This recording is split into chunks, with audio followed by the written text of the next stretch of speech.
Fun भी होगा, मस्ती भी होगी। स्वागत है आपका अपने YouTube चैनल जीएसटी विद साहिल में, जहां आज हम डिस्कस करने वाले हैं सीए इंटर जनवरी 2025 के लिए लास्ट डे स्ट्रेटेजी। अक्सर बच्चे पूरे साल मेहनत करते हैं, पढ़ाई करते हैं, पर लास्ट डे पे उन्हें पता ही नहीं रहता है कि हमें क्या करना है। तो आज हम डिस्कस करने वाले हैं लास्ट डे स्ट्रेटेजी। तो जैसे ही आपका कॉर्पोरेट एंड अदर लॉस का पेपर खत्म होगा, तो 13 जनवरी को आपका 2 से 5 पेपर जैसे ही खत्म होगा, आप 5 o'clock तो पढ़ाई पे नहीं बैठेंगे, घर आएंगे, थोड़ा सा टी कॉफी, उसके बाद आते आते आपको 6 बज जाएगी पढ़ाई पे बैठने में। तो सर आज हम स्पेसिफिकली डिस्कस करेंगे कि कैसे हम जीएसटी इन 1.5 डेज में कवर करें। तो वीडियो में अंत तक बने रहें, वीडियो को लाइक करना, शेयर करना और चैनल को सब्सक्राइब भी जरूर करना। तो चलो यार शुरू करते हैं। तो सबसे पहले हमें टोटल जीएसटी के लिए चाहिए 12 घंटे। अब इन 12 घंटे को कैसे क्या अलोकेट करा जाए। देखो, सबसे पहले अब आते से ही 6 o'clock से लेकर 7 o'clock तक सप्लाई चैप्टर का रिवीजन कर लेना। अब कुछ कुछ चैप्टर्स आप मेरे यूट्यूब चैनल से रिवाइज कर सकते हैं। मैंने स्पेसिफिकली आपका एक प्लेलिस्ट बना के रखा हुआ है। पर कुछ कुछ चैप्टर्स आप रीडिंग करेंगे तो ज़्यादा अच्छा रहेगा। अब जैसे सप्लाई चैप्टर है, तो इसको मैं आपको एडवाइस नहीं करता हूँ कि रिवीजन वीडियो से रिवाइज करें। इसे आप रीड करेंगे तो ज़्यादा अच्छे से आपके दिमाग में रहेगा। तो सप्लाई चैप्टर आपको मेरे नोट से या स्टडी मटेरियल से रीड करना है। अब आखिरी दिन पे 1 घंटे में आप ज्यादा क्वेश्चन तो नहीं देख पाएंगे, 1-2 क्वेश्चन आप जरूर जरूर देख के चले जाएं। ठीक है। सप्लाई चैप्टर में बहुत सारे अमेंडमेंट्स आए हैं, जो हमने एक अमेंडमेंट वीडियोस था उसमें अलग से डिस्कस करा है। तो मोस्ट प्रोबेबली मुझे ऐसा लग रहा है कि वो वारंटी वाला जो सर्कुलर है, उसमें से शायद एग्जाम में कुछ क्वेश्चन बैठ जाए। तो वो सर्कुलर वारंटी वाला ध्यान से दिख के जाए। इसके बाद एग्जामिशन 7 से 8:30 एग्जामिशन। सर एग्जामिशन तो बहुत बड़ा चैप्टर है, 1.5 आवर्स में कैसे होगा? इसलिए मैंने लिखा हुआ है वॉच वीडियो। और वीडियो तो आप 2x की स्पीड पे देखते हैं, तो एग्जामिशन वाले चैप्टर में आप 2x की स्पीड पे देखें। मैं आपको आखिरी दिन पे चिल्लाऊंगा नहीं, वीडियो देखें और फटाफट से 3-4 क्वेश्चन कर ले। अब सर ये 3-4 क्वेश्चन कौन से करें? जो हमारे लास्ट के 4-5 पेपर हैं उसमें हर बार एग्जामिशन का क्वेश्चन आया ही है। ये 3-4 क्वेश्चन इसलिए करने को बोल रहा हूं ताकि आपको एक फ्लेवर मिल जाए कि कैसे आईसीएआई सजेस्टेड आंसर देता है और किस टाइप से क्वेश्चन पूछता है। उसके बाद थर्ड उठा लो, वैल्यू ऑफ सप्लाई। आधे घंटे में आपका वैल्यू ऑफ सप्लाई हो जाएगा। वैल्यू ऑफ सप्लाई में तो कुछ भी नहीं है, इसे आप रीड करके रिवाइज करें और वैल्यू ऑफ सप्लाई में कंपलसरी आप क्वेश्चन जरूर करें, क्योंकि वैल्यू ऑफ सप्लाई में अगर क्वेश्चन भी कर लिया ना तो पूरा चैप्टर आपका रिवाइज हो जाएगा। ठीक है। फिर कंपोजिशन स्कीम। कंपोजिशन स्कीम पूरा ढंग से पढ़ के जाना इंपॉर्टेंट है। या तो एमसीक्यू में से क्वेश्चन आ सकता है या पूरे डिस्क्रिप्टिव में क्वेश्चन आ सकता है। तो कंपोजिशन स्कीम भी आपकी हाफ एन आवर में रिवाइज हो जाएगी। ठीक है।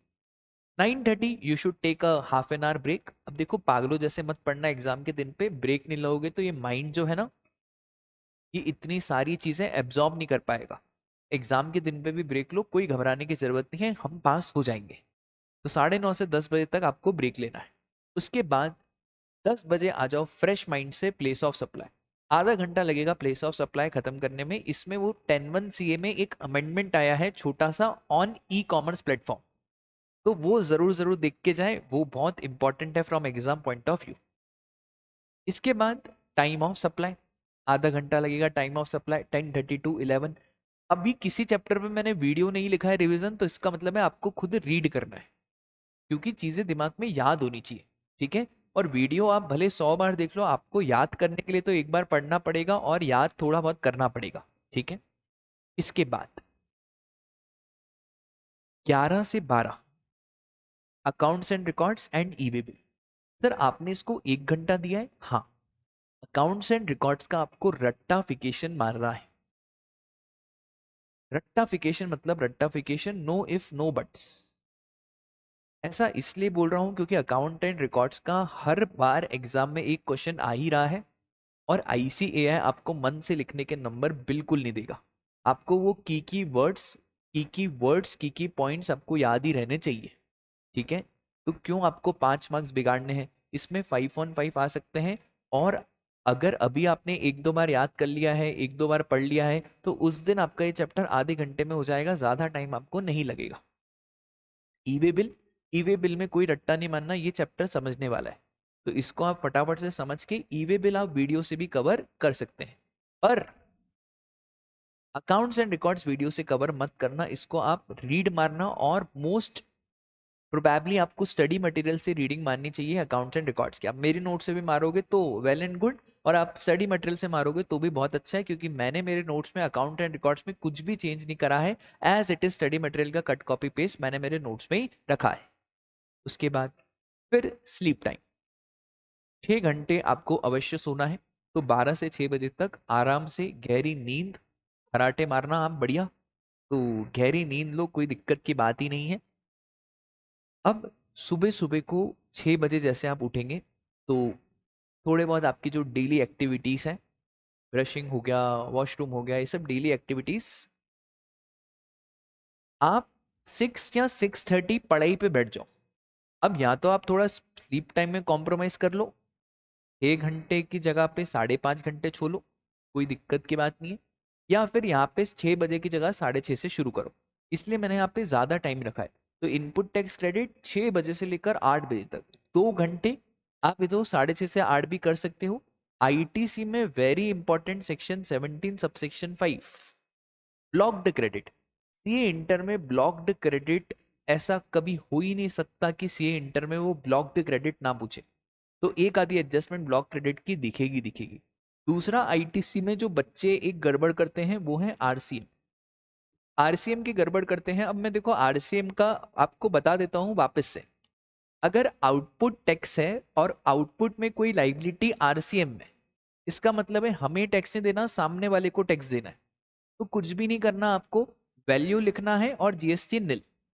और अगर कोई लाइबिलिटी आरसीएम पे हमें देनी है, तो अगर हमें आरसीएम में कोई लाइबिलिटी देनी है तो उसका हम एक तो इनपुट टैक्स क्रेडिट लेंगे, और दूसरा जब आप मेन क्वेश्चन का प्रेजेंटेशन करोगे तो आउटपुट लाइबिलिटी लेस आईटीसी, अब इस आईटीसी में वो आईटीसी भी आएगा आरसीएम वाला, फिर आपका आ जाएगा मिनिमम जीएसटी पेबल, फिर अब आपको वापस से ऐड करना पड़ेगा आरसीएम लाइबिलिटी। कौन सी आरसीएम लाइबिलिटी? वही आरसीएम लाइबिलिटी जिसका आपने आईटीसी लिया है, क्योंकि ये जो आरसीएम है इसका आपको tax compulsory e cash ledger से पे करना रहता है, तो ये इंपॉर्टेंट पॉइंट है, इसको ध्यान रख के जाना। आईटीसी में कम से कम अब लास्ट के 5 क्वेश्चन जरूर करना, हमारी बुक के कर लो। सर अगर हमारे पास आपकी बुक नहीं है तो आप एग्जाम पेपर के जो फर्स्ट फर्स्ट क्वेश्चन आता है वो वाला आप कर लो, उससे भी आपका काम हो जाएगा। इसके बाद आ जाओ आप charge of GST. Charge of GST से बहुत टाइम से क्वेश्चन नहीं आया है, मैं एक्सपेक्ट कर रहा हूँ कि आपके अटेम्प्ट में आए, तो 8 बजे से लेकर 9 बजे तक 1 घंटा चार्ज ऑफ जीएसटी को देना। इसमें भी आप क्वेश्चन हर चैप्टर के आप 2-2 3-3 क्वेश्चन करके जाओ, ठीक है। इसके बाद फिर रजिस्ट्रेशन, 9 से 10 1 घंटा रजिस्ट्रेशन में लगेगा। अब रजिस्ट्रेशन में प्रोसीजरल कंप्लायंसेस आप ना भी पढ़ो तो चलेगा। अब रजिस्ट्रेशन में एक तो आपको सेक्शन 22, सेक्शन 23 और सेक्शन 24, और इसके साथ revocation of, cancellation of registration,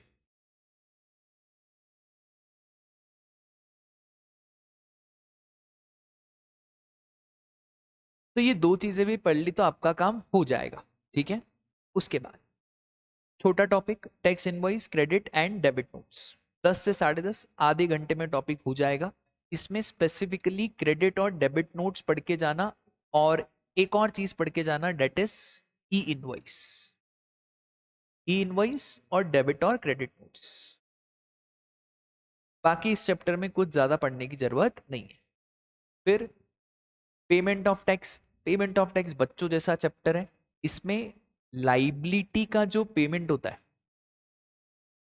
कि पहले पुरानी लाइबिलिटी, फिर अभी वाली लाइबिलिटी, फिर आखिरी में सेक्शन 73-74 का नोटिस, वो लाइबिलिटी का जो पेमेंट शेड्यूल है वो देख के चले जाना, ठीक है।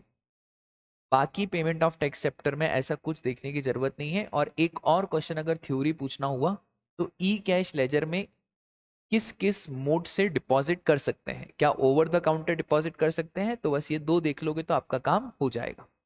उसके बाद 11 से 11:30 tax deducted at source and collection of tax at source. ये वाला चैप्टर बहुत ही सिंपल है, स्कोरिंग चैप्टर है, इसको भी आपको करके जाना है, आधे घंटे में कवर हो जाएगा। इसको आप चाहे तो वीडियो से कवर कर सकते हैं या खुद भी रीडिंग मार सकते हैं। टीडीएस सीसीएस का क्वेश्चन करना, इसमें मोस्ट प्रोबेबली टीडीएस में एक क्वेश्चन मुझे ऐसा लग रहा है एग्जाम में आ सकता है जहाँ पे लोकेशन ऑफ सप्लायर और location of recipient same state में है बट प्लेस ऑफ सप्लाई दूसरे स्टेट में है, तो ऐसे केसेस में टीडीएस डिडक्ट नहीं होता है, तो ये आप एक बार देख के चले जाना। उसके बाद रिटर्न्स, अब रिटर्न्स चैप्टर देखो, रिटर्न्स चैप्टर आप नहीं पढ़ पाओगे आखिरी दिन पे, बहुत बड़ा चैप्टर है, मॉड्यूल का देखे तो कम से कम 100 पन्ने हैं, हमारी बुक्स में भी कम से कम 15 से 20 पेज तो रिटर्न चैप्टर के हैं। तो रिटर्न चैप्टर 20 मिनट का आपके सर का वीडियो डला हुआ है, वो देख लो, पन्ने घुमा लो, आपका काम हो जाएगा। अगर रिटर्न में कुछ स्पेसिफिक दिख के जाए क्या, तो रिटर्न में एक तो आप QRMP देख के जाओ, और दूसरा रिटर्न में आप देख के जाओ कहाँ कहाँ से हम डीबैड हो जाते हैं, GSTR 1 और IFF। ठीक है, मतलब कौन कौन इंसान GSTR 1 और IFF नहीं भर सकता है। ठीक है, वो ये दो चीजें आप देख के चले जाओ, बहुत है। इसके बाद ब्रेक ले लो आप आधे घंटे का। ठीक है, फिर अब आपका IDT पूरा खत्म हो चुका है एक चैप्टर को छोड़ के, that is introduction to GST। ठीक है, अब वो बाद में करेंगे, टेंशन मत लो। अब सर उसके बाद आपके पास 12:30 से लेकर पूरे रात के 12 बजे तक का टाइम है, आप आराम से क्या कर सकते हो, डायरेक्ट टैक्स कर सकते हो। ठीक है, अब देखो डायरेक्ट टैक्स में भी PGBP, कैपिटल गेन, फिर ये जो हेड्स हैं, PGBP हो गया, कैपिटल गेन हो गया, कैपिटल गेन हो गया, अदर सोर्स हो गया, सैलरी हो गया, ये हेड्स तो करके ही जाना। साथ में TDS TCS के जो क्वेश्चंस हैं ये हर बार आते हैं। रजिस्ट्रेशन, किसको रजिस्ट्रेशन, मतलब डायरेक्ट टैक्स में रजिस्ट्रेशन, वो resident, ordinary resident, non resident, तो ये डायरेक्ट टैक्स में कुछ स्पेसिफिक टॉपिक हैं जो भी आपने जिस भी फैकल्टी से डायरेक्ट टैक्स पढ़ा होगा उसने आपको बहुत अच्छे से समझाया होगा कि कौन सा A कैटेगरी है, B कैटेगरी और C कैटेगरी है। तो उन फैकल्टीज की आप रिस्पेक्टिव बात सुने। मैंने आपको अपना ओवरव्यू दे दिया है कि डायरेक्ट टैक्स आपका ये 12 घंटे में आराम से कवर हो जाएगा। उसके बाद आराम से सो जाओ, अगले दिन वापस से डायरेक्ट टैक्स उठाना है, क्योंकि डायरेक्ट टैक्स काफी बड़ा सब्जेक्ट है। तो IDT और DT में DT बड़ा है, IDT बहुत छोटा है, इसलिए DT को करने में टाइम लगेगा। तो 6 बजे से लेकर 10 बजे तक वापस से DT, अब इतने टाइम में आपका DT हो जाना चाहिए। उसके बाद इनडायरेक्ट टैक्स, अब ये आपका जो लास्ट वाला चैप्टर बच चुका है उसको आपको कवर करना है। तो 10 से 11 इनडायरेक्ट टैक्स, जहाँ पे आपको introduction to GST, accounts and records और रिटर्न्स, ये वाले चैप्टर आपको वापस से करने। इंट्रोडक्शन पे थोड़ा सा ज्यादा फोकस देना। सर अकाउंट्स एंड रिकॉर्ड्स तो हम एक बार पढ़ चुके, वापस से पढ़ो, क्योंकि बेटा ये 3 चैप्टर थ्योरी हैं और इसमें भूला जाता है। ठीक है, तो ये 3 चैप्टर आप एक बार पढ़ोगे और वापस से पढ़ोगे तो आपकी मेमोरी में शार्प रहेगा। उसके बाद DT IDT 11 से 1, 3 RTPs, PYQ and very very important plus amendments, क्योंकि आप शॉक हो जाओगे 5 से 10 नंबर IDT में और 5 से 10 नंबर DT में वो अमेंडमेंट से कवर करेंगे। तो आपका पूरा 15-20 मार्क्स का तो अमेंडमेंट से आएगा। तो अमेंडमेंट छोड़ने नहीं है, हमने हमारे चैनल पे अमेंडमेंट वीडियो भी डाल के रखी है। ठीक है, तो फिर best of luck for your paper, बिल्कुल फतेह होके आना है, कोई घबराना नहीं है। कोई भी दिक्कत हो तो साहिल भैया आपके साथ हैं, जस्ट कमेंट बॉक्स में पिन कर देना सर हमको ये प्रॉब्लम है, हमको ये प्रॉब्लम है। ठीक है, do like share and subscribe GST with Sahil for more such related update.